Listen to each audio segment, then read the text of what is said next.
Então o reino dos céus será semelhante a 10 virgens, que tomando as suas lâmpadas saíram ao encontro do esposo. E 5 delas eram prudentes, e 5 loucas. As loucas, tomando as suas lâmpadas, não levaram azeite consigo, mas as prudentes levaram azeite em suas vasilhas com as suas lâmpadas. E tardando o esposo, tosquenejaram todas e adormeceram. Mas à meia-noite ouviu-se um clamor: aí vem o esposo, saem ao encontro. Então todas aquelas virgens se levantaram, prepararam as suas lâmpadas. E as loucas disseram às prudentes: dá-nos o vosso azeite, porque as nossas lâmpadas se apagam. Mas as prudentes responderam: não, seja caso que nos falte a nós e a vós, ide antes aos que vendem e comprai-o para vós. Tendo elas ido comprá-lo, chegou o esposo, e as que estavam preparadas entraram com ele para as bodas, e fechou-se a porta. Digam graças a Deus. Eu gostaria que você prestasse atenção em alguns detalhes. Amém? Vamos lá. No versículo 1 diz assim, ó: então o reino dos céus será semelhante. Quando ele fala semelhante, é parecido. Então ele será parecido ao quê? A 10 virgens. Quantas virgens? 10. Vamos lá, não ouvi, vamos lá. Semelhante a quantas virgens? 10 virgens. Quando ele fala sobre 10 virgens, vou fazer uma pergunta para vocês: todas elas eram virgens? Sim. Todas elas eram virgens? Sim. Elas eram virgens? Sim. Vocês prestaram atenção que ao mudar o tom da voz você fica com dúvida? Por que você duvidou? É só ler o texto. Vocês não estão lendo o texto? Está lá o texto. 10 virgens. O que eu quero dizer? Que às vezes você deixa a dúvida entrar no seu coração muito rápido. Às vezes você permite que a dúvida entre no seu coração muito rápido. Basta simplesmente mudar o tom de voz. Por exemplo, eu mudei o tom de voz e já pera. Será que elas eram virgens mesmo? Será que elas eram virgens? Sim, as 10 eram virgens. Mas por que a gente fica com dúvida? Porque nós temos a mania de olhar o fim da história. E o fim da história vai falar que 5 eram loucas e 5 eram. Aí você já com isso na cabeça disse: são 5 loucos, 5 prudentes. Então não são as 10 virgens. São as 10 são virgens. Amém? Vamos lá, vamos continuar o texto lá. O reino será semelhante a 10 virgens, que tomando as suas lâmpadas saíram ao encontro do esposo. Quantas foram com as lâmpadas? Vamos ler o texto. Quantas foram com as lâmpadas? 10. As 10. Ou seja, as 10 são virgens e as 10 têm. O que muda sobre elas? Né? Vamos, né? O pastor já foi lá para o final da mensagem. O pastor já pulou, já foi lá para o final. Sinal que está prestando atenção. Glória a Deus. Fica comigo. Glória a Deus. Vamos lá, vamos por partes. Então as 10 são virgens e as 10 têm. Antes de eu discorrer o assunto, eu preciso mostrar uma coisa para vocês, que é assim: a gente está falando sobre o casamento, correto? Estamos falando sobre o casamento, aonde tem o esposo e aonde tem 10 virgens. Esse esposo vai casar com as 10? Por que a gente muitas das vezes não consegue entender algumas coisas que estão na Bíblia pelo simples fato: isso aqui é uma parábola. Isso aqui é uma figura de linguagem. E ele está usando essa palavra, uma figura de linguagem, de um casamento judeu. Não é um casamento brasileiro. Não é um casamento americano. Ele está usando uma figura de um casamento judeu. Não precisa me responder, mas pergunta para mim: você conhece um casamento judeu? Você já viu um casamento judeu? Porque se você não viu, não tem como você entender esse texto. Eu preciso primeiramente ter curiosidade. Como é um casamento? E detalhe: casamento judeu não tem nada a ver com o casamento brasileiro que você imagina aí. Nada a ver. É completamente diferente. Vou resumir aqui para não ocupar muito tempo. Só não conta para ninguém, fica só entre nós aqui. Primeiramente, um casamento judeu. Quando? Primeiro que o noivo já não escolhe a noiva. É o pai dele que escolhe. Já começa por aí. Não existe esse negócio: porque eu amo ele, Ai, porque eu amo ela. Casamento judeu não existe isso. Casamento judeu, eu vou lá, olho pro Regis, falou, sua filha é legalzinha, viu? Meu filho também é legalzinho, a gente vai casar os dois. Quem combina é os pais. Não tem nada a ver de menino e menina ficar ali, ai, porque vamos namorar. Você já começa por aí. Só para você ter noção como é que é um casamento judeu. A partir do momento que há um acordo, houve-se um acordo para aquele casal casar, acordo entre os pais, aí começam os trâmites do casamento. Primeiramente, o esposo precisa pagar um dote. O dote podia ser legal, né, irmão? Começa a pagar um dote. Por quê? Porque eles entendem que aquele menino que está tirando aquela menina de casa precisa arcar com todas as despesas que aquele pai teve com ela até aquele dia. É para isso o dote. Ó, eu vou arcar com as despesas que você teve, shampoo, essas coisas, pegar mais crente, tem um cabelão comprido, então vai bastante shampoo. É para isso o dote. Eles negociam esse dote. Depois que negociou esse dote, aí tem uma coisa interessante. O noivo não pode ver a noiva. Esquece esse negócio de andar de mão dada na rua. Aí eu vou lá no cinema, comer uma pipoca, para mim conhecer. Não conhece. Houve o acordo, pagou-se o dote, nem a noiva e nem o noivo se veem mais. É cada um na sua casa. Um numa casa e outro na outra. O que acontece? Acontece que o esposo, ele tem um amigo, que ele é chamado amigo do noivo. O que vai fazer? Esse amigo do noivo vai acompanhar a noiva. Se fosse no Brasil, ia dar confusão. Ia dar ruim.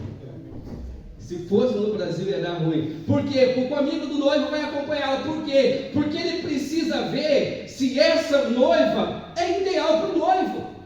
E ele começa a acompanhar os passos, ver como é que ela trata a mãe, ver como é que ela trata o pai, se ela lava a louça, se ela sabe cozinhar, e assim vai. E ele observa todos os passos dela. O amigo do noivo, não o noivo. O amigo do noivo. E ele chega para o noivo e fala, pode casar. Sabe o que é o mais legal? O mais legal é que se o amigo do noivo chegar para o noivo e falar, filho, pula fora. Ele pula. Ele não duvida. Se o amigo dele chegar para ele e falar assim, não casa não, que vai dar ruim. Ele não casa, ele volta lá no pai da noiva e desfaz o acordo. Daí a gente tem uma coisa chamada carta de repúdio. Ele dá uma carta de repúdio, fala, ó, não vou casar com ela, porque o meu amigo falou que existe isso. Aí tem a questão que ele precisa provar do que ele falou. Mas tem o amigo do noivo. E a noiva? Quem que a noiva tem? Até agora eu só falei que noiva, né? E a noiva? Quem que a noiva tem? A noiva tem, vocês acabaram de falar, 10 virgens. Vamos lá de novo. A noiva tem 10 virgens. Ela tem 10 virgens que vai fazer o mesmo processo. Só que essas 10 virgens, elas não vão acompanhar o noivo. Elas vão ficar à espera dele. Elas têm que ficar esperando ele, elas têm que estar atentas para a chegada desse noivo. E o mais legal é que elas não sabem quando que ele vem. A partir do momento do acordo, esse noivo tem uma responsabilidade. Ele precisa construir uma casa, precisa mobiliar essa casa. Depois ele chama o pai da noiva e fala, a casa está pronta. Só depois que a casa está pronta, que o pai da noiva viu que a casa está pronta, aí eles podem casar. Aí ele vai ao encontro da noiva. Aí ele vai buscar a noiva. Aí que vai se concretizar o casamento. Até então não. A partir do momento que está tudo pronto, aí ele vai buscar a noiva. E é nesse momento que ele vai buscar a noiva, que a noiva tem que estar preparada. Mas como que ela vai estar preparada? Porque ela tem 10 virgens que estão vigiando por ela. Vocês conseguiram entender alguma coisa? Então existem 10 virgens que estão ali à costa. Peraí, eles têm que estar aqui. Por quê? Porque a hora que o noivo vem, essas virgens, elas saem com as suas lâmpadas, se for de noite. Elas não sabem o dia, elas não sabem a hora que o noivo vem. A única pessoa que sabe quando o noivo vai vir é o pai da noiva, mas ele também não pode contar para a noiva. Ele tem que pegar ela de surpresa. Aí elas saem, e no costume deles, elas saem com essas lâmpadas erguidas e elas vão cantando. Por quê? Porque esse canto vai avisar a noiva que o noivo está vindo. Faz sentido para você quando Jesus fala que ele é o esposo e a igreja dele é a esposa? Sabe o que faz sentido agora? Você sabe que Jesus também tem um amigo, né? Um amigo do noivo. Ele chama-se Espírito Santo. Aleluia! Ele fala que ele foi para o Pai, mas ele deixou alguém. Ele deixou o Espírito Santo. É o Espírito Santo que vai olhar a sua conduta. É o Espírito Santo que vai olhar se você é capaz. Ele vai chegar para Jesus. Deu ruim. Deu ruim. Não está preparada. Ele deixou o amigo dele. E o mais legal é que quando você começa a prestar atenção nessas parábolas, ele sempre fala: eis que vou para o Pai e vou preparar lugar para... Você sabe que dia ele vai vir? Sabe? Não sabe? Pois é. Que legal. Presta atenção que ele usa essas figuras, ele está usando em todo esse contexto, e quando ele chega aqui, ele vai dar ênfase a essas 10 virgens. Ou seja, as 10 eram virgens, as 10 tinham lâmpadas, as 10 estavam esperando ao esposo. Vamos lá. Olhando a grosso modo, esquece o fim da história agora. Esquece o fim da história. O que há de errado com as 10? O que há de errado com as 10? Nada. Não tem nada. As 10 são virgens, as 10 têm lâmpadas, as 10 as lâmpadas estão acesas ou não estão? Tá? Tudo certinho. O grande problema é que a gente sempre quer colocar, sabe, eu tenho quando eu falar você não é obrigado a concordar comigo, mas eu tenho uma certa birra quando eu vejo o pregador falando assim, porque o texto está dizendo. Não, o texto não está dizendo. Tem gente que quer colocar coisa no texto que não tem. Não, o texto não está. O que o texto está dizendo? Está dizendo que as 10 são virgens, que as 10 têm lâmpada e as 10 estão com a lâmpada acesa. Só isso que o texto está dizendo. Agora, como eu vou interpretar o texto, aí é diferente. Mas eu não posso falar que o texto está falando. O texto não está falando isso. O texto não fala que 5 mulheres eram loucas, 5 eram prudentes, mas que as loucas estavam totalmente erradas, que elas não eram virgens, que elas não mereciam esposo, que não. O texto não fala nada disso. Elas estão na mesma condição que as outras. As 10 estão nas mesmas condições. As 10 são virgens, as 10 têm lâmpadas, e as 10 estão... E detalhe, elas estão com as lâmpadas acesas.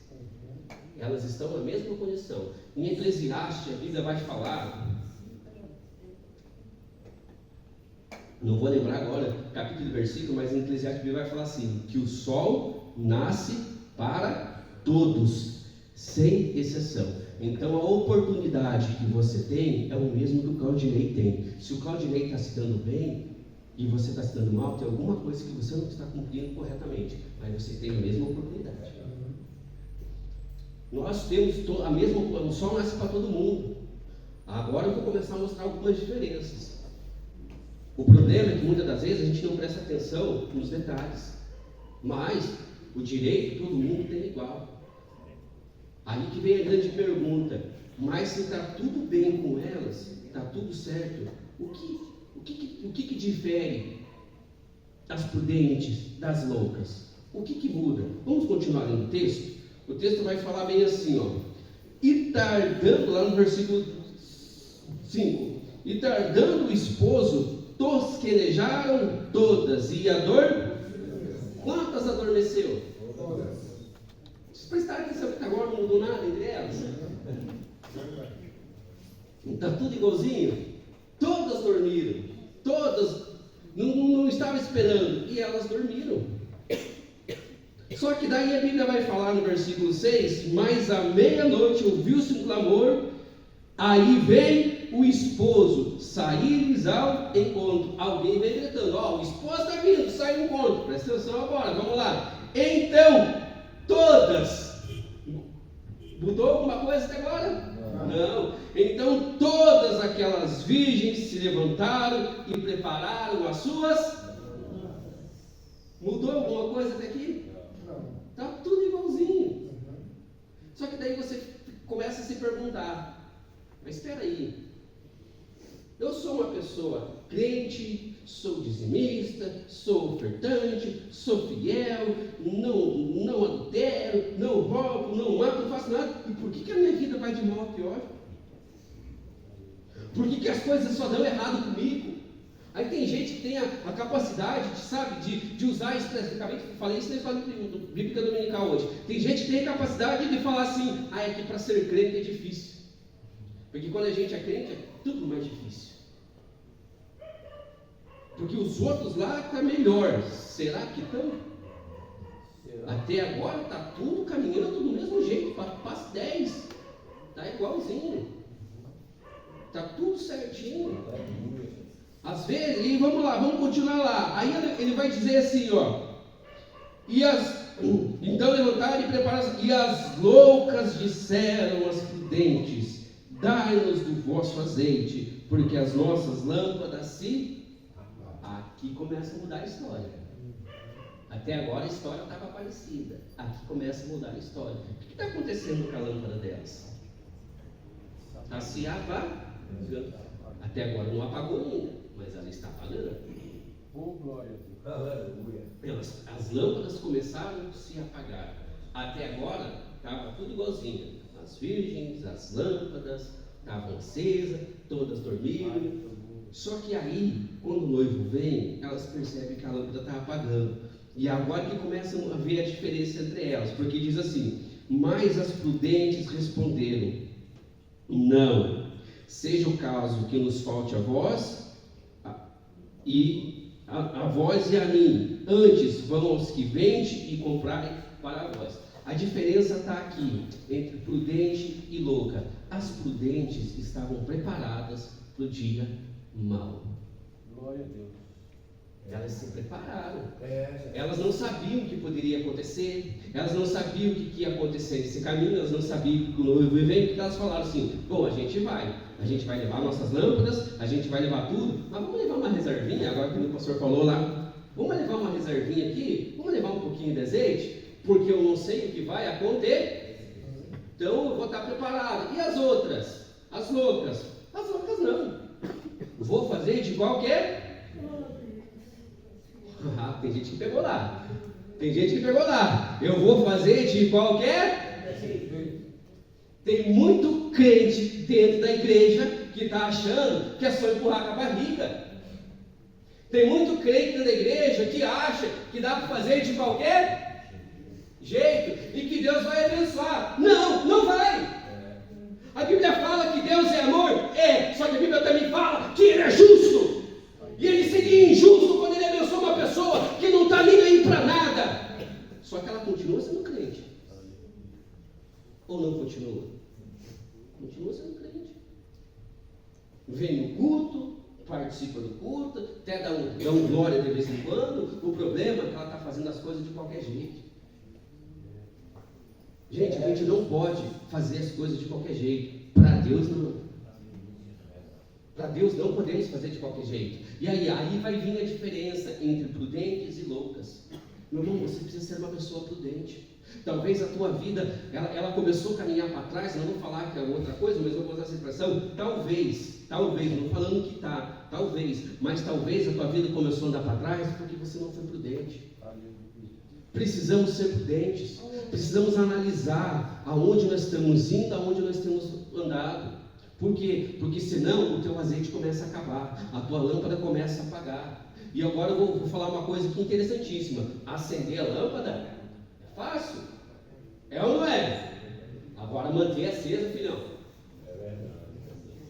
Agora você manter essa chama acesa aí é difícil. E muitas das vezes nós permitimos que a nossa lâmpada ela comece a se apagar porque começamos a alimentar mágoa no nosso coração, porque começamos a alimentar cansaço no nosso coração. A gente começa a não se importar mais com coisas que antigamente a gente se importava, hoje não nos importamos mais. E aí é nesse momento que a nossa lâmpada começa a apagar. E é nesse momento que nós começamos a deixar de ser prudentes e começamos a passar a ser loucos. Nós não estamos agora mais olhando da forma que nós olhávamos. Vocês sabem o que diz Apocalipse capítulo 3? A igreja de Éfeso, o apóstolo João começa escrevendo assim, tenho eu porém contra ti, que tu deixaste o teu... É só o primeiro amor que fala? Não. A Bíblia continua. Ele fala que tu abandonaste as tuas primeiras... Não foi só o amor que acabou, foi o cuidado que eles tinham com a obra. Só para você ter noção, a igreja de Éfeso, ela evangelizou toda a Ásia no intervalo de 3 anos, é isso, Regis? Ou 1 ano, é 3 anos.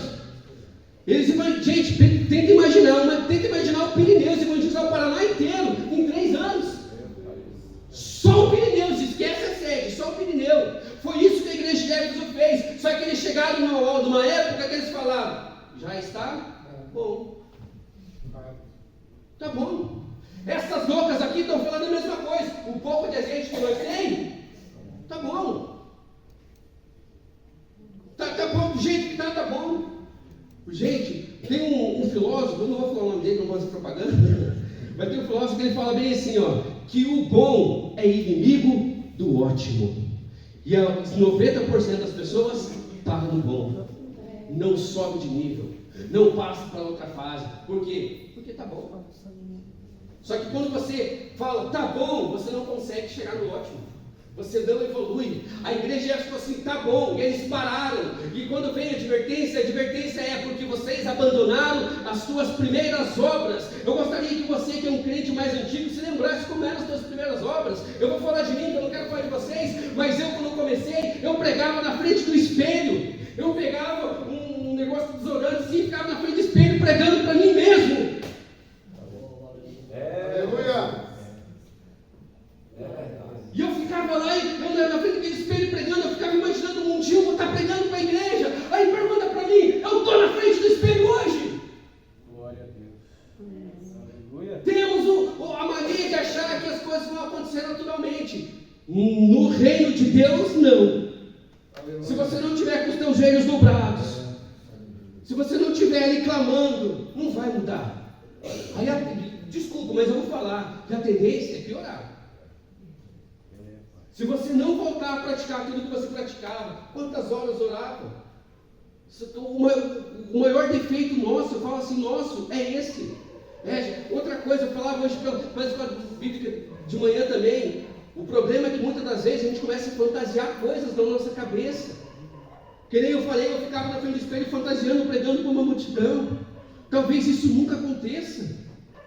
Mas não é porque isso que eu fantasiei na minha cabeça, que talvez isso nunca aconteça, que eu devo parar. Aleluia. Não é por causa disso. Eu não posso fantasiar coisas na minha cabeça e achar que vai ser extraordinário, porque talvez aquilo nunca aconteça. Mas eu preciso manter a minha fé ligada, a minha fé alicerçada na presença do nosso Deus. Maravilha. Eu preciso manter ali, eu preciso manter a minha chama acesa, independente do que está acontecendo. Aleluia. Dobrar os meus joelhos e falar, Senhor, eis-me aqui. Glória a Deus. O problema é que nós deixamos a lâmpada apagar. O problema é que nós deixamos com o passar do tempo, com as lutas que vão acontecendo, nós permitimos que a lâmpada apague. Aleluia. Permitimos. Por quê? Por conta da luta. Eu falava ainda hoje pela manhã, tem gente que ele está vivendo num mundo de fantasia. Ele está vivendo num mundo onde ele é regado pelo que a sociedade fala. Porque hoje você precisa viver uma felicidade desse jeito. Quem falou de felicidade do jeito que a mídia fala lá? Talvez felicidade não seja nada disso que você pensa, mas a gente muitas vezes é regado por essas coisas. Muitas vezes a gente começa a buscar certas coisas que não condiz nada com o que a palavra do Senhor diz. E é nessa hora que a nossa lâmpada começa a apagar. Quando começamos a deixar a palavra de Deus de lado e começamos a buscar outras coisas. Vocês querem ver o que diz Colossenses capítulo 3? Colossenses, deixa eu pegar meu ajudador aqui, gente, eu não estou acostumado ainda, mas eu não estou chegando. Colossenses capítulo de número 3, versículo de número 2. Colossenses 3, 2. Colossenses 3 diz assim, pensai nas coisas que são. Tem algumas traduções, que é a tradução que eu mais gosto, que fala nas coisas que são do alto. O que é que você anda pensando? Você pensa mais nas coisas que são de Deus ou mais nas coisas que são aqui da terra? Por quê? Porque muitas vezes eu pensava que não é errado você querer ter uma boa casa, não é errado você querer ter um bom carro, não é errado. Conquista. Vai atrás, conquista. Tem lá teu sobrado, tem o que você quiser, mas não foca só nisso. Não foca só nisso, por quê? Porque muitas das vezes, depois que você conquistar aquilo que você tanto quer, você esfria. Você esfria. E aí você para de cuidar de certas coisas. Porque eu conheço gente que oraram tanto para ter alguma coisa e depois que tiveram, não cuidaram. Aí eu queria tanto casar a casa que não cuida do marido. Aí eu queria tanto casar a casa que não cuida da esposa. Parou com cuidado. Antes de fazer, meu Deus. Né? Presta atenção que muitas vezes antes de você conquistar algo, você faz. Tem um ditado que fala assim, faz das tripas. Faz ou não faz? Só que depois que conquista, para. Por quê? E aí a lâmpada apaga. Aí o amor esfria. Foi o que aconteceu com essas aqui. Estava bom, só um pouquinho de azeite está bom. Só um pouquinho está bom. Outra coisa, a Bíblia vai falar em 1 Coríntios capítulo 15, versículo 37, se eu não me engano, que as más conversações corrompem os bons costumes. Eu vou falar de novo. As más conversações corrompem os bons. Às vezes você começa a conversar demais com quem não é para você conversar, sua lâmpada começa a apagar. Aleluia. E eu estou falando, eu estou falando de 10 virgens, 10 pessoas crentes, eu não estou falando de gente que é incrédulo, eu não estou falando do ímpio. Muitas vezes a gente associa essas 5 virgens dela com ímpio. Não, elas não são ímpias, elas são crentes. Crentes e crentes fervorosos ainda, porque até virgens são. Né?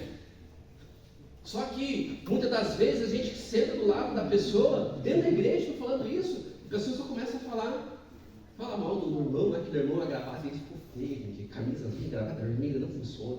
E, sabe, começa a falar. E começa a falar. Ô, você viu tipo do pastor hoje? Ô, você viu tipo, não sei, sabe? Fala para mim, o que isso agrega na vida espiritual? Nada. Aí a lâmpada começa a apagar e você nem percebe. Mas conversações. Quando você vê, você não está mais com um pé na igreja e um no mundo. Quando você perceber, você já está com 2 pés no mundo. Por quê? Porque você foi atrás de um comentário, você foi atrás de um conselho que você não deveria ter ido. Lá em Salmo capítulo 1, a Bíblia fala: bem-aventurado é o varão que não anda segundo o conselho dos ímpios, nem se detém no caminho dos pecadores, e nem se assenta na roda dos escarnecedores. Antes tem seu prazer na lei do Senhor, e nela medita de dia e de noite. Muitas das vezes você está indo atrás de um conselho furado. Medita na palavra do Senhor. Esse dia eu estava fazendo Uber, entrou um cidadão no carro e ele falou assim, eu estava escutando um louvor, ele olhou para mim e disse: tu é crente? Eu falei: sou. Eu sou. Eu falei assim: rapaz do céu, cara, minha vida está difícil, irmão. Minha vida, vou falar para você, a minha vida está difícil. Pô, se a gente tivesse um manual, se a gente tivesse um manual para mostrar para a gente o que a gente deve fazer e não fazer, para a gente não se dar mal, seria legal. Eu falei: pois é, ele existe. Ele olhou: não existe? Eu falei: existe. Chama-se Bíblia Sagrada, você já leu? Gente, o manual da tua vida está aqui. Tudo que você precisa está aqui. A pergunta é: você lê? Mas aí é com você, não é comigo. Por quê? Porque tudo que é tipo de conselho que você quer está aqui dentro. Você já parou para prestar atenção no livro de Provérbios? O livro de Provérbios ele fala tudo a respeito da sua vida. Tudo. Quer ficar rico? Leia capítulos 3. Dá uma olhadinha no capítulo 3. Mas estuda, não só leia, estuda. Ah, mas é que eu quero que a minha família seja abençoada. Dá uma olhadinha no Salmo 128. Vai lá, dá uma olhadinha em Efésios capítulo 5. Tudo que você precisa está aqui dentro. O problema é que quando a gente se depara com uma situação em que a nossa lâmpada está se apagando, a gente corre por irmã. Corre para a irmã. É errado? Não é errado. O problema é que talvez aquele irmão, aquela irmã não vai saber te dar o conselho que você precisa. Glória a Deus. E se ele não souber dar o conselho que você precisa, eu não. Então avalie bem quem são as suas amizades, avalie bem com quem você anda conversando. Para quê? Para você não errar e depois querer colocar a culpa nos outros. Se você errar, você está errando por livre, espontânea vontade. Você precisa entender que todas as suas decisões vai ter reação. E é você que toma essas decisões. Aleluia. A lâmpada estava apagando. Aí, eu vou correr aqui, que eu não quero passar do horário hoje. Aí depois dessa breve introdução, depois dessa breve introdução eu vou começar a pregar. Não, já estou pregando. Vamos lá. Aí, aquelas 5, elas percebem que a lâmpada está apagando. E elas chegam e falam: dá-nos um pouquinho da sua. Aí as prudentes, que agiram com prudência, que elas raciocinaram antes de pensar. Prudência é isso, é você raciocinar antes de você fazer. Você consegue agir com prudência? Tem um ditado que fala bem assim: agir com prudência é você se adiantar ao problema, dar um passo à frente. Como é que eu faço isso? Orando. A Bíblia vai falar no Salmo 91 que praga alguma chegar à minha tenda. A Bíblia vai falar no Salmo 91 que Deus vai me livrar do laço do passarinheiro. A Bíblia vai falar no Salmo 91 que 1000 cairão ao meu lado, 10.000 à minha direita e eu não serei atingido. Isso é se portar com prudência. Eu começar a prestar atenção naquilo que a Bíblia está falando comigo. Aí eu começar a prestar atenção no que está acontecendo. Se a minha lâmpada não está apagando. Por quê? Porque tem gente que a lâmpada está apagando e ele está começando a colocar o defeito na igreja. Aí que a igreja anda feia, pastor. Não é mais como antigamente. Porque será que a igreja que está esfriando não é você? Será que a igreja que deixou de ser o que era, ou é você que já não é mais aquela pessoa que você era? Para e analisa. Outra coisa, todo mundo fala assim de um grande avivamento, porque vai ter um grande avivamento no Brasil. Nunca vai existir um avivamento coletivo enquanto não começar no individual.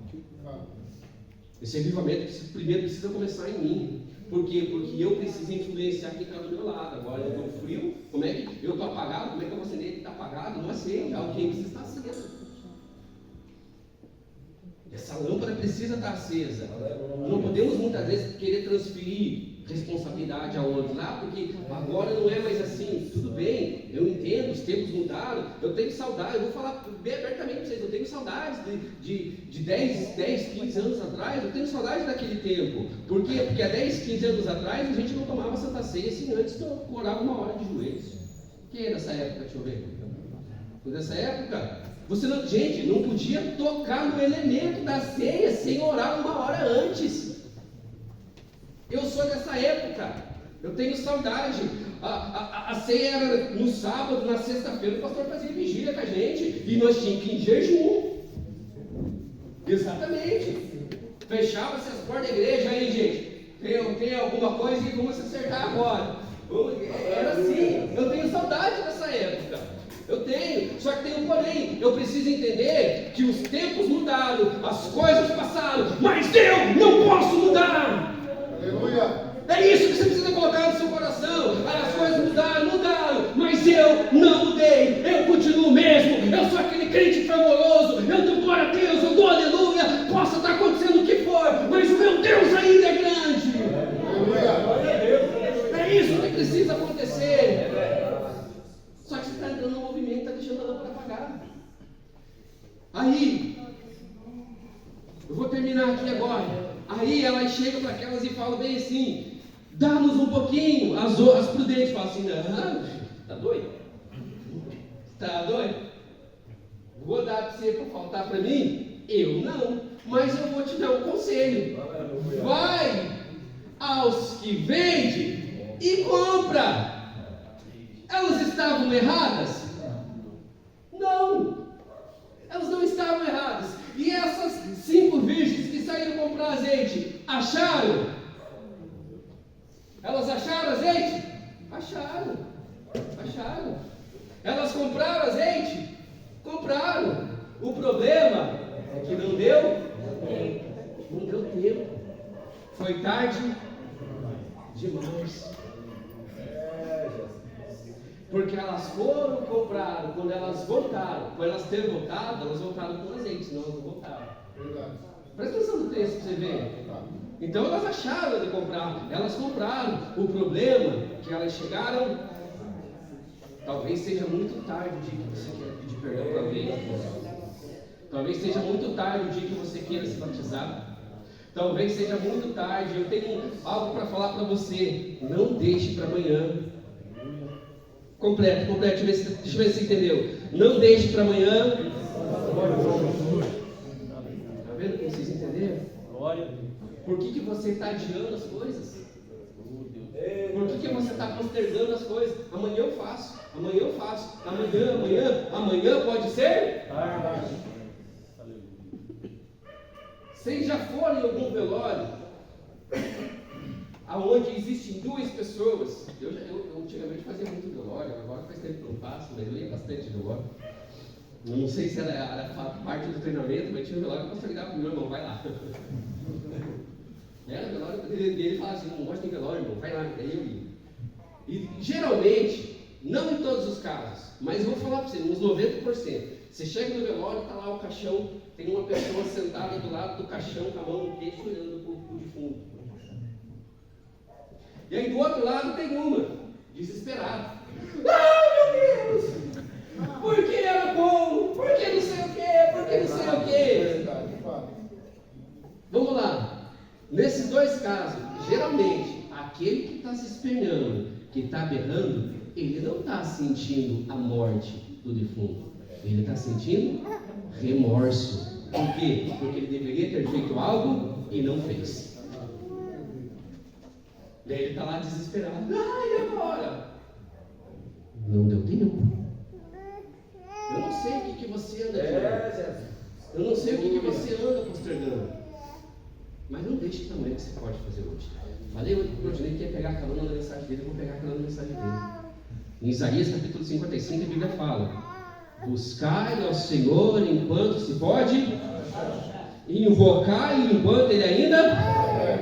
Presta atenção no versículo. Buscai enquanto se pode, significa que vai chegar uma hora que você vai querer buscar a Deus e Ele não vai encontrar. Vai chegar uma hora que você vai invocar o nome dele e Ele não vai estar perto. Então começa a buscar agora. Começa a se envolver com Deus agora. Começa a falar para Deus: Deus, eu quero ter um coração quebrantado. E a Bíblia vai falar mais. Ela vai falar assim que Deus ele ama aquele que tem um coração contrito, um coração quebrantado. Então seja sincero com Deus nessa noite. Fala: Senhor, é verdade, a lâmpada estava apagando. Ou se sua lâmpada não estava apagando, se ela está acesa, você fala para Deus: Deus, eu não vou deixar ela apagar. Mas seja sincero com Deus. Não deixa para amanhã o que você pode fazer hoje, porque talvez amanhã possa ser. Eu não sei como é que anda a sua vida, e também não estou aqui para adivinhar, e também não estou aqui para apontar o dedo para ninguém. Eu sei só de uma coisa que Deus manda falar para você: é hora de você começar a se envolver com o Espírito Santo, é hora de você deixar Deus agir na sua vida, é hora de você parar de ser teimoso e querer resolver as coisas do teu jeito. Começa a deixar Deus resolver para você, dá liberdade para o Espírito Santo e deixa o Espírito Santo fazer o que Ele tem que fazer. Em Efésios a Bíblia fala bem assim: não atrapalheis o Espírito Santo. Glória a Deus. Tem algumas traduções que falam estigares. Apagar também, algumas traduções falam apagar. O que isso significa? Que muitas das vezes a gente não deixa o Espírito Santo operar. Queremos fazer do nosso jeito. 10 virgens, 5 prudentes e 5 loucas. 5 delas deixaram o Espírito Santo agir. 5 delas não. Era essa a diferença entre elas. Não tinha mais nada errado entre elas. A única diferença é que elas não conseguiram levar azeite. Faltou azeite. Faltou o Espírito Santo operar naquela vida. Faltou o Espírito Santo. E tem mais. A Bíblia vai falar lá em Atos dos Apóstolos que quando Jesus foi assunto aos céus, ele olhou para toda aquela multidão e falou assim: não vos deixareis órfãos. Enviareis para vós outro, o Espírito Consolador. Jesus ele foi para o Pai, mas o Espírito Santo está aqui. A diferença é quem se envolve com Ele e quem não se envolve. Porque tem gente que não está se envolvendo com o Espírito Santo, está deixando o Espírito Santo de lado. Não é hora de deixar o Espírito Santo de lado. Por quê? Porque se você deixar o Espírito Santo de lado, a sua chama se apaga. Se você quer manter essa chama acesa, você precisa falar: Espírito Santo, vem sobre mim. E tem mais, se você for pegar coisas do Espírito Santo, ele vai falar que ele é um Espírito Consolador, ele vai falar que ele é um Espírito Ajudador, ele vai falar que ele vai ajudar você em todo o tempo. E a tradução mais interessante que eu acho, que sabe, que me deixa assim ansioso, é quando Jesus reúne os discípulos dele e fala para eles assim: o que eu falo agora vocês não entendem, mas há de ser que um dia o Espírito Santo vai vir e vai revelar para vocês coisas que vocês hoje não compreendem. Então existem coisas que você nunca vai compreender, mas se o Espírito Santo tiver no seu coração, você entende. Aleluia. Ou então foi por isso que aconteceu tal coisa. Ah, então foi por isso. Foi por isso. Só que você precisa ter o Espírito Santo do teu lado. E tem mais, ele fala que nós devemos ser guiados pelo Espírito Santo. E guiados, gente, guiados é uma coisa impressionante. Por quê? Porque quando fala que nós vamos ser guiados, significa que ele vai pegar na nossa mão e vai nos conduzir. Não é você andar sozinho. Tem muita gente que está tentando andar sozinha, andar com as próprias pernas, está se iludindo com as coisas desse mundo. Para de se iludir com as coisas desse mundo. Começa a falar: Espírito Santo, eu preciso do Senhor aqui, ó. Eu preciso do Senhor aqui dentro. Por quê? Porque eu preciso ser guiado pelo Senhor. Porque eu não quero que minha lâmpada apague. Amém?